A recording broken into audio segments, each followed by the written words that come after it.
मैं हूं मनोज कुमार। कशिश की खास पेशकश में आपका स्वागत है। और कशिश जिस मुद्दा को लेकर आज आपके सामने हम प्रस्तुत हो रहे हैं, वाकई ये काफ़ी अहम मुद्दा है, मनुष्य के जीवन से जुड़ा हुआ। और एक तरफ कोरोना काल चल रहा है और जहां राज्य और देश के प्रधानमंत्री कहते हैं कि किसी को बेरोजगार नहीं होने देंगे, कंपनियां बंद नहीं होगी, लेकिन अस्पताल जो लोगों को ज़िंदगी देता है, वो जमशेदपुर में एक ऐसा अस्पताल अब 500 से ज़्यादा कर्मचारी को मौत देने जा रहा है। एक बार मेरे पीछे जो लोग खड़े हैं उनको देखिए और उसके बाद हम आपको समझाने की कोशिश करेंगे कि वाकई ऐसे भी कहा गया है कि भगवान के बाद अगर धरती का कोई भगवान है तो वो डॉक्टर है, और उसके बाद जो अस्पताल है वो देवता का घर माना जाता है। लेकिन जिस अस्पताल की बात हम कर रहे हैं वो है मेडिका अस्पताल, जमशेदपुर का वो मेडिका अस्पताल जो राज्य के तत्कालीन मुख्यमंत्री रघुवर दास ने इस अस्पताल का उद्घाटन किया था। एक बार हम अस्पताल के तरफ का नज़ारा भी आप तक पहुंचाने की कोशिश करेंगे, उसको भी थोड़ा देखिए और उसके बाद हम बखूबी आपको समझाएंगे कि आखिर ये लोग यहाँ पर खड़े क्यों हैं। इतनी बड़ी अस्पताल और उसके बाद अचानक मेडिका प्रबंधन ये फैसला लेता है कि हमें अस्पताल बंद करना है, और उसके बाद अस्पताल बंद करने की नौबत आती है और जो कर्मचारी हैं वो दहशत में आ जाते हैं। कर्मचारी के साथ साथ जो यहाँ पर गार्ड है, जिनकी जिम्मेवारी है पूरे अस्पताल की देख रेख करना, वो उनके साथ क्या होता है वो हम आपके साथ शेयर करेंगे और लोगों को बताने की कोशिश करेंगे। एक बार पूरे अस्पताल परिसर को आप देखिए और इस नज़ारा को समझिए। जब तत्कालीन मुख्यमंत्री रघुवर दास की जब सरकार बनी थी और 5 सालों तक ये सरकार चली, यानी जब वो सरकार चली जितना दिन उतना दिन ये अस्पताल चला। उसके बाद सरकार गिरी और फिर अस्पताल का जो हश्र हुआ वो आपके सामने है। हम आपको वो दिन याद दिलाने की कोशिश करेंगे जब नई सरकार हेमंत सरकार की बनी और उसके बाद लोगों के चेहरे पर मुस्कान लौटा। लोग ये समझ रहे थे कि वाकई इस सरकार से लोगों को उम्मीद है, और वाकई अभी भी उम्मीद है, बहुत कुछ टिका है, ये कोई बड़ी बात नहीं है। भले ही प्रबंधन ने अपना फैसला सुना दिया, लेकिन उससे पहले जिस जगह पे हम आपको लेकर चल रहे थे उसको थोड़ा याद कीजिए और उसके बाद बखूबी सब कुछ साफ हो जाएगा।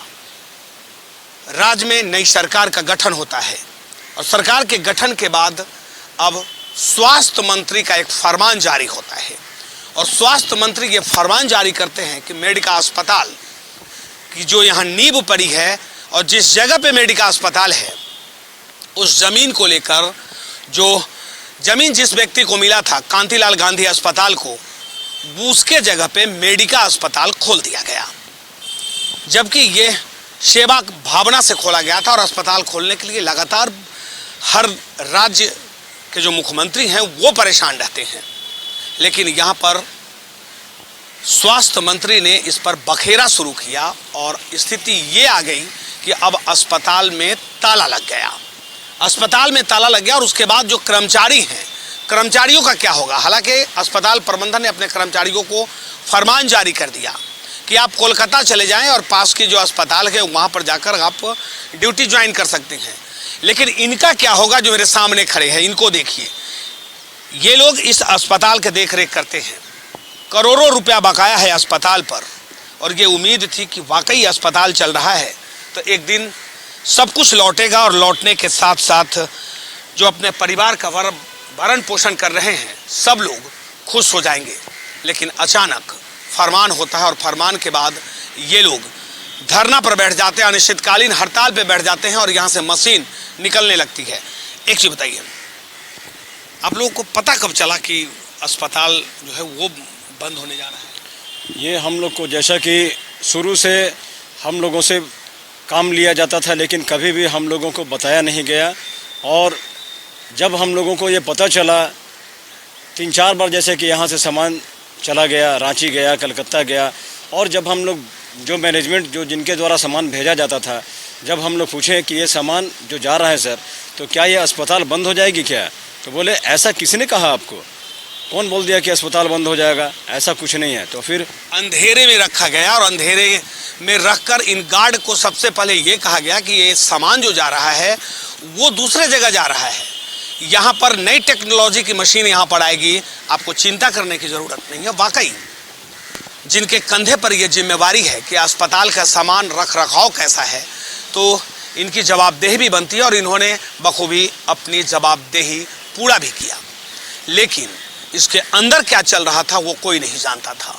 इतना बड़ा अस्पताल, एक तरफ सरकार परेशान है अस्पताल खोलने के लिए, तो दूसरी तरफ इस सरकार में मेडिका जैसे अस्पताल जब जमशेदपुर से बंद होने के कगार पे, यूँ कहें कि बंद ही हो चुका है, क्योंकि अब मरीज भी नहीं हैं और मरीज के साथ साथ डॉक्टर, नर्स और जो कंपाउंडर है वो भी लगभग यहाँ से पलायन कर चुके हैं। लेकिन मेरे साथ जो लोग हैं वो लोग अपना रोना रो रहे हैं। रोना इसलिए कि इनका बकाया भी है और ये इन्होंने कभी सोचा भी नहीं था कि अचानक अस्पताल में ताला लगेगी।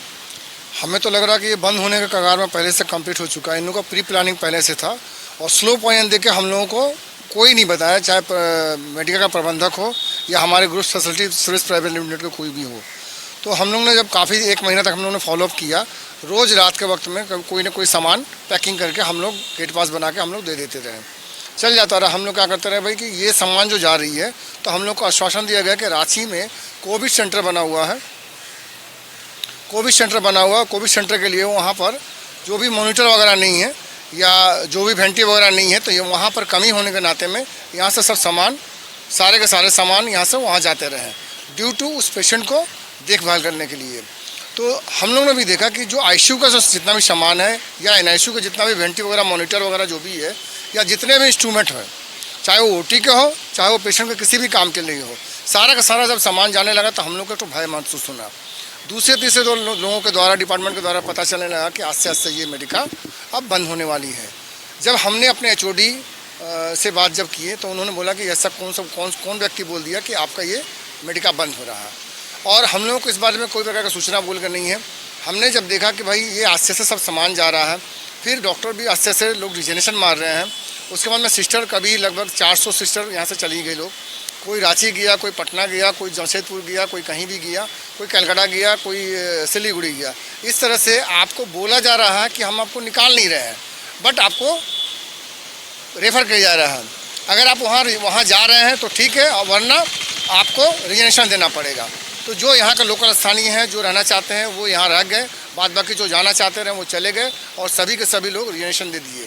भनक तक लोगों ने नहीं लगने दिया, अभी भी नहीं, किसी तरह की कोई भनक नहीं लगने दिया। इन्होंने हमेशा हम लोगों को ठगने का काम किया, क्योंकि हम लोग जैसा भी यहाँ के जो प्रबंधक थे, ये इस तरह से चालाकी से काम करते चले गए कि हम लोग सोच भी नहीं सकते थे। ये लोग बहुत ही बखूबी, ये प्री प्लानिंग जो होता है कि एक माने पहले से प्लान तैयार करना कि कैसे हमको क्या करना है, क्योंकि ये जिस सेंटर पॉइंट पे ये मेडिका अस्पताल है, 2013 में जब ये मेडिका अस्पताल यहाँ पे बना, और जिस जगह पे है यहाँ काफ़ी दूर दराज से, पुरुलिया से कोई ऐसा जगह नहीं है जहाँ से यहाँ पेशेंट नहीं आता था और पेशेंट का भरमार रहता था। यहाँ तक कि इस हॉस्पिटल में हम लोग काम करने के दौरान भी हम लोग ये देखें कि टीएमएच में वहाँ जो एडमिट लेते हैं वो 20,000 रुपया जमा करते थे, लेकिन यहाँ पे जो एडमिट लेने आते थे पेशेंट, उनको 35,000 रुपया जमा करना पड़ता था। फिर भी उतना 35,000 रुपया जमा करने के बावजूद भी जो पेशेंट पार्टी थे, वो उनका पहला मकसद था कि पैसा कुछ भी लगे, हमको अपना पेशेंट को ठीक करना है। क्योंकि ये अस्पताल में अच्छे वैसे डॉक्टर भी थे, हड्डी का डॉक्टर हो गया, किसी भी विभाग के डॉक्टर ले लें, चाहे वो न्यूरो के हों, सर्जन हों, ऑर्थो के हों, जो भी हों, इतने अच्छे डॉक्टर रहने के बावजूद भी ये अस्पताल इस अवस्था में चल जाएगा, हम लोग सपने में भी नहीं सोच सकते थे। लेकिन अचानक इस तरह से रातों रात ये फैसला ले लेना, और जब प्रधानमंत्री श्री नरेंद्र मोदी जी के द्वारा जब ये घोषणा किया गया था, जब ये कोरोना चालू हुआ था, उन्होंने शुरू में ही ये कह दिया था कि जब तक ये कोरोना रहेगा, कोरोना काल के दौरान किसी भी कर्मचारी को उनके कार्य से वंचित नहीं किया। कहा कि वाकई जब कोरोना एक वैश्विक महामारी, जब इस महामारी जब ये पनपा था, उस वक्त ही देश के प्रधानमंत्री ने कहा था। लेकिन बड़ी विडंबना है, एक तरफ सरकार और देश की सरकार हो या राज्य की सरकार हो, अस्पताल को लेकर परेशान है, बेड की कमी है। अब बेड नहीं है, अस्पताल नहीं है, तो लोग अपने घर में इलाज करा रहे हैं। लेकिन जमशेदपुर में एक ऐसा अस्पताल जहां 100 बेड की अस्पताल थी, वो अस्पताल बंद हो गई। अब आप समझिए कि वाकई ये षड्यंत्र किसका है, इसके पीछे कौन था, और जिसका जो मंसूबा रहा हो वो अपने मंसूबे में अगर कामयाब हुआ है तो भगवान ज़रूर देख रहे हैं कि वाकई अस्पताल बंद नहीं होनी चाहिए।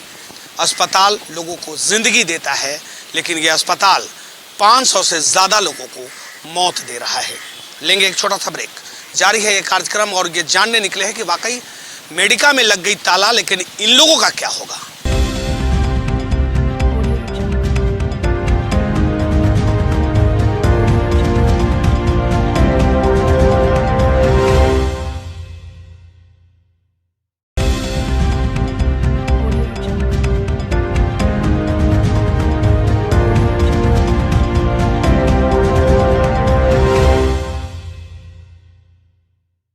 ब्रेक के बाद हमारे खास पेशकश में आपका स्वागत है। और वाकई जिस अस्पताल के नाम सुनकर लोग ये समझते थे कि उस अस्पताल में जाएंगे तो हम ठीक हो जाएंगे, लेकिन अब वही अस्पताल मौत बांट रहा है। हालांकि ये तिल मरने से अच्छा है कि एक बार कम से कम यह साफ हो जाए कि वाकई ये अस्पताल चलेगा या नहीं चलेगा। लेकिन इतना तो साफ हो गया कि यह अस्पताल ज़्यादा दिन नहीं चलना है, इसमें ताला लग गई है।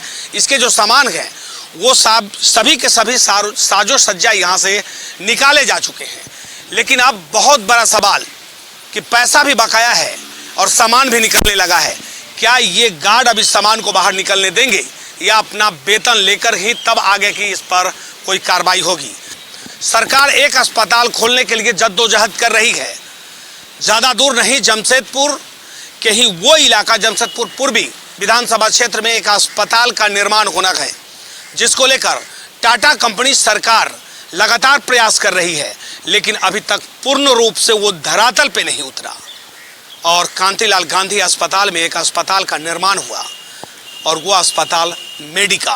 वाकई एक ऐसा अस्पताल जो दुनिया में इस अस्पताल और इस कंपनी का नाम है। महिलाएं जब रक्षा करती हैं तो सब कुछ समझना पड़ेगा।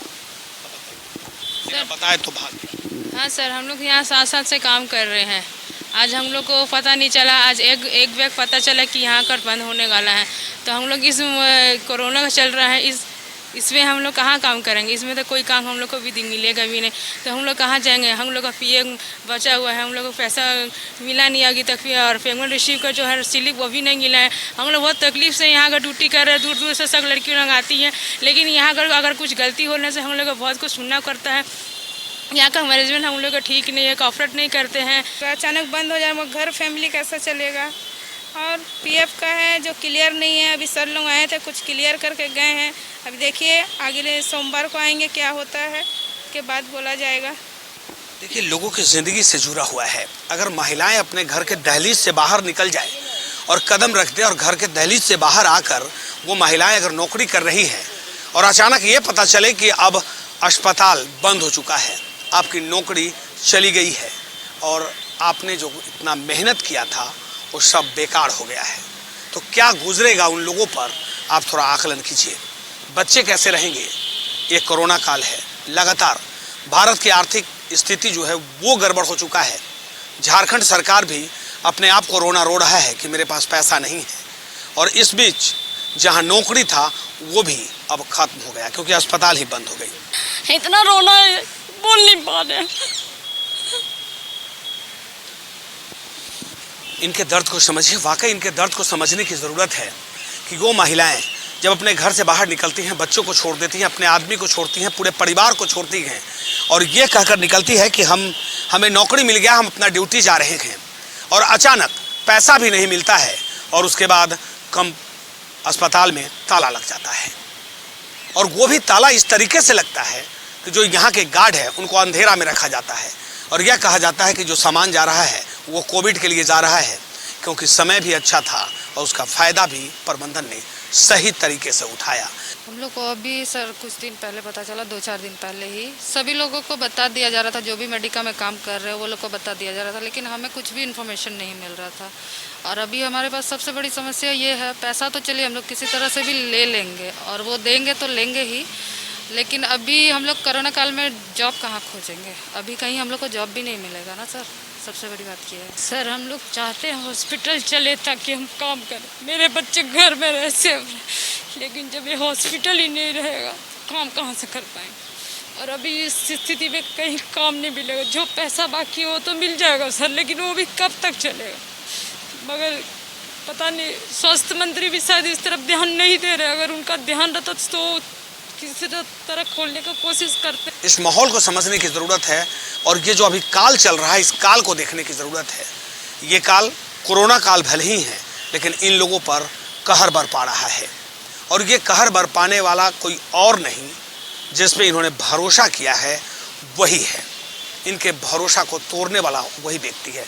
यह सोचने की बात है और एक बड़ी ही विडम्बना है कि इस जमशेदपुर शहर में जो झारखंड के स्वास्थ्य मंत्री माननीय श्री बन्ना गुप्ता जी, जो कि इसी कदमा से बिलोंग करते हैं, और उनके रहते हुए जब वो स्वास्थ्य मंत्री बने और उनके रहते हुए अस्पताल को और सुचारू रूप से आगे बढ़ना चाहिए था, और स्वास्थ्य मंत्री का कैसा कार्यकाल वो निभा रहे हैं कि जनता उनको क्या सोच करके वोट दी और कैसे वो मंत्री बने कि वो स्वास्थ्य मंत्री बनने के बाद ये अस्पताल 100 बेड था तो इसको 400 बेड करवाते वो, ताकि लोग ये सोच रहे थे कि चलो जमशेदपुर में एक TMH ही है, अगर ये मेडिका अगर उस पोजीशन पे पहुंचता तो वाकई लोगों की खुशी जो है और चौगुना उमंग से उनका हृदय गदगद हो जाता। लेकिन ये बहुत ही दुर्भाग्यपूर्ण है और ये शहर के लोगों के लिए एक दुर्भाग्यकारी घटना है। स्वास्थ्य मंत्री का विधानसभा क्षेत्र है, ये भी समझने की ज़रूरत है। स्वास्थ्य मंत्री का विधानसभा क्षेत्र और उनके विधानसभा क्षेत्र का अस्पताल दम तोड़ रहा है, तो जवाब उनको भी देना पड़ेगा। जवाब इसलिए देना पड़ेगा कि वाकई आप समझ लीजिए कि आपके विधानसभा क्षेत्र, आपके राज्य में आप स्वास्थ्य मंत्री है, अस्पताल का बेड भरने के बजाय अस्पताल में ही ताला लग गया। और वाकई हमने पहले भी कहा था कि जब नई सरकार बनी थी तो स्वास्थ्य मंत्री ने ही यहाँ पर इस अस्पताल को यहाँ से भगाने का नींव डाला था और उन्होंने ही ये शुरू किया था कि यह अस्पताल जिस ज़मीन पे बसी है वो कांतिलाल गांधी का है, ये मेडिका का नहीं है। लेकिन ये भी बड़ा सवाल कि जिस वक्त अस्पताल का निर्माण हो रहा था उस वक्त आप कहाँ थे? उस वक्त तो ये सवाल उठ सकता था। ये तो बड़ी दुर्भाग्यपूर्ण बात है। हम लोगों को बहुत आशा थी, एक गरीब से लेके अमीर तक का इलाज होगा यहाँ, और ये अस्पताल जो है दिन दुनी रात चौगुनी तरक्की करेगी, लेकिन ठीक इसके विपरीत हुआ। अब इसके पीछे कौन कौन है यह जांच का विषय है। सही आपने कहा कि वाकई ये जमशेदपुर के लिए ही नहीं, पूरे झारखंड के लिए बड़ी विडंबना की बात है कि अचानक अस्पताल में ताला लगता है, स्वास्थ्य मंत्री का बयान नहीं आता है, राज्य के मुख्यमंत्री, भले ही मुख्यमंत्री तक मामला पहुंचा हो या नहीं पहुंचा हो, लेकिन स्वास्थ्य मंत्री तो यहीं के हैं, जमशेदपुर के ही हैं और उनका विधानसभा क्षेत्र भी है। उनको सब कुछ पता होगा, लेकिन आखिर क्यों चुप हैं? ये बड़ा सवाल। लेंगे एक छोटा सा ब्रेक, जारी है ये कार्यक्रम और ये जानने निकले हैं कि मंत्री जी आप सोए रहेंगे या जागेंगे भी।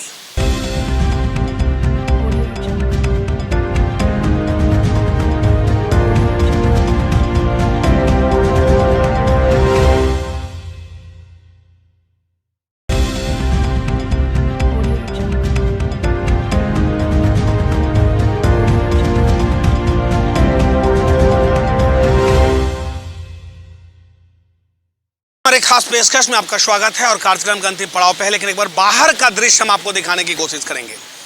अस्पताल जब बंद होता है या किसी कोई कंपनी बंद होती है तो अमूमन सिर्फ कंपनी में काम करने वाले लोग ही उसके शिकार नहीं होते हैं, उसके साथ रहने वाले इर्द गिर्द के लोग भी शिकार होते हैं। एक अस्पताल सिर्फ कर्मचारी से नहीं चलता है, एक अस्पताल सिर्फ डॉक्टर से नहीं चलता है और एक अस्पताल सिर्फ नर्स पर नहीं टिका होता है। इसके लिए पूरा एक सिस्टम होता है और सिस्टम के अंदर एम्बुलेंस भी आता है। एक बार एम्बुलेंस को देखिए, और एम्बुलेंस अस्पताल के बाहर खड़ी है और साथ साथ यहाँ पर जो कुछ लोग खड़े हैं एम्बुलेंस के चालक हैं लोग। इन लोगों को भी इससे उम्मीद जुड़ा था और इन लोगों का भी रोजी रोटी इसी से चलता था, लेकिन अचानक अस्पताल में ताला लगा तो एम्बुलेंस की चक्कर रुक गई। हम लोगों का हाल तो बहुत ही बुरा हो गया, बहुत बुरा हालत हो गया। क्या एम्बुलेंस से हमारा परिवार पलता है, लेकिन आज के डेट में ऐसा हालत हो गया है कि 100 रुपये कमाने के लिए सोचना पड़ रहे हैं। बहुत ही बुरा हाल हो गया। अब 1.5 महीने से गाड़ी खड़ी है, ना पेशेंट है ना कुछ नहीं, बहुत ही हालत ख़राब है सर।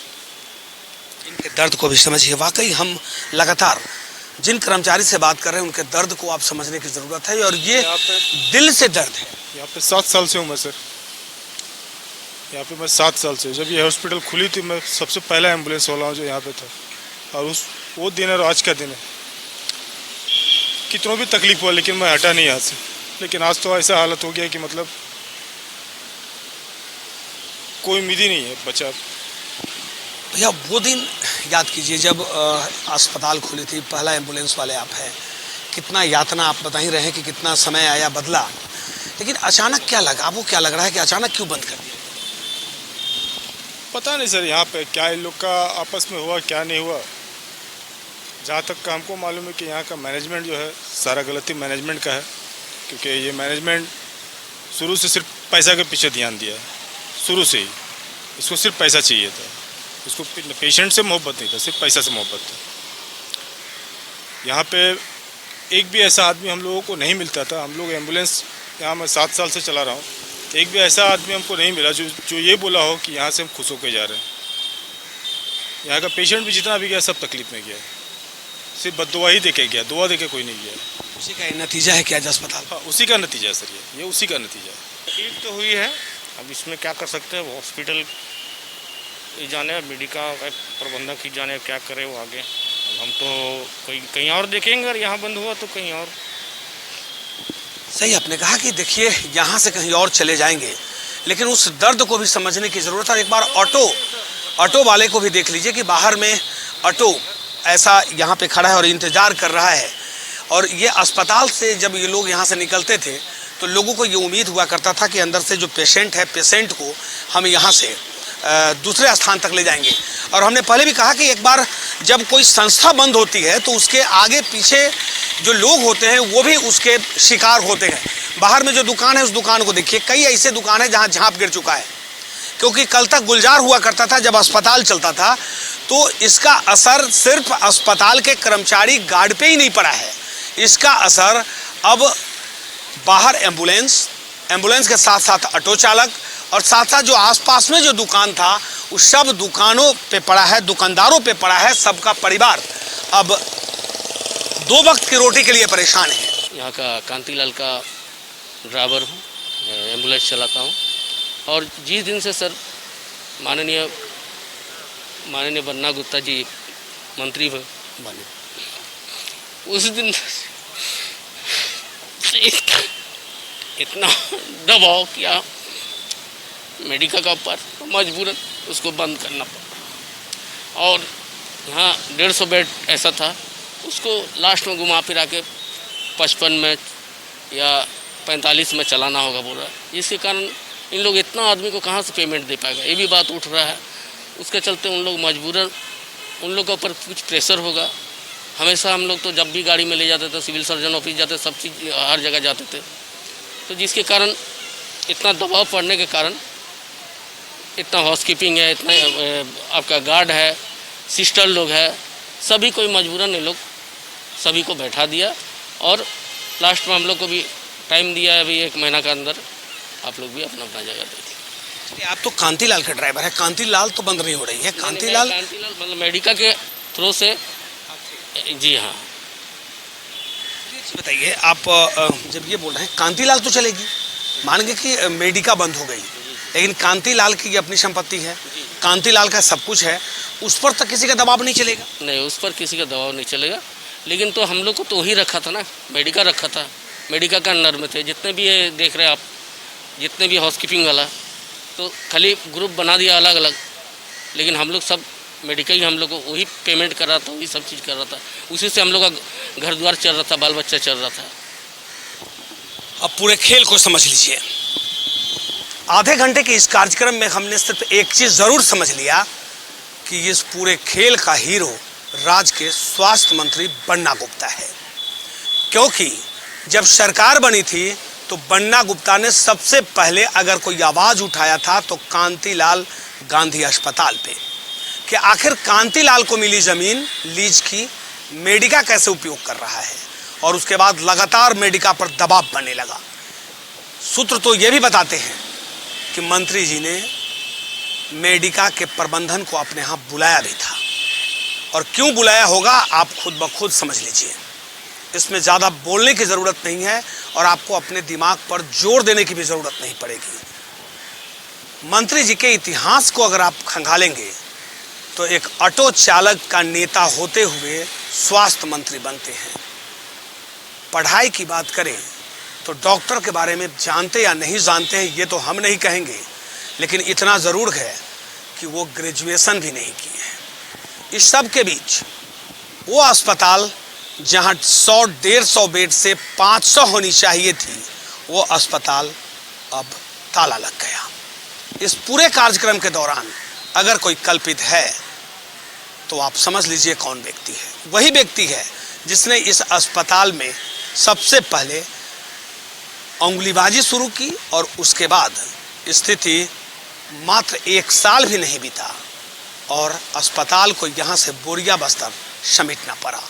लेकिन उन लोगों ने ये नहीं समझा कि आखिर अस्पताल यहाँ से चला जाएगा तो इसके पीछे कितने लोग बेरोजगार हो जाएंगे। जमशेदपुर में कौन खोलेगा अस्पताल, ये बड़ा सवाल है। अस्पताल खोलने के बजाय अब अस्पताल में ताला लग गया। हालांकि मंत्री जी सूत्रों के हवाले से ये भी कहते हैं कि हमने ये सवाल इसलिए उठाया था कि गरीबों का सेवा होना चाहिए। गरीबों को सेवा के लिए ये अस्पताल खोली थी कांतिलाल गांधी, लेकिन जब मेडिका ने मोटी रकम लेना शुरू कर दिया तो उन्होंने ये सवाल उठाया।